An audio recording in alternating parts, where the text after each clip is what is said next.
જૂનાગઢમાં ચૂંટણી ટાણે આમ આદમી પાર્ટીમાં ભંગાણ જોવા મળ્યું છે। આપના એસટી સેલના જિલ્લા પ્રમુખ કોંગ્રેસમાં જોડાયા છે।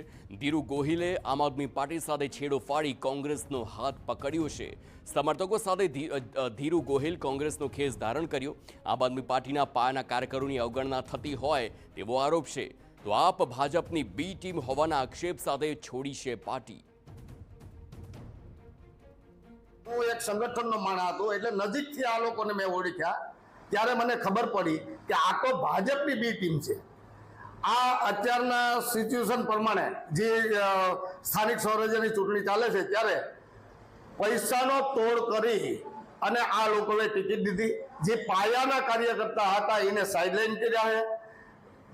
આ બધે હું મારી નરી આંખે અને વાસ્તવિકતા હું તમને કહું છું। આદમી પાર્ટીમાં જેમનો સિંહ ફાળો હતો એવા એસસી એસટી સેલના પ્રમુખ સન્માનીય ધીરુભાઈ ગોહેલ, એવા જ બેન શ્રી કરુણાબેન, એવા જ ભાઈ શ્રી દીપકભાઈ જેઠવા અને માધવભાઈ રાઠોડ, આ તમામ લોકોને કોંગ્રેસ પાર્ટીમાં પ્રમુખ તરીકે આવકારું છું। એ લોકો વહેલી તકે ખબર પડી ગઈ કે ભારતીય જનતા પાર્ટીની બી ટીમમાં કામ કરવા કરતાં કોંગ્રેસમાં જોડાય અને કોંગ્રેસને મજબૂત બનાવી લોકોનો અવાજ બનીએ। તો આ તરફ અમદાવાદ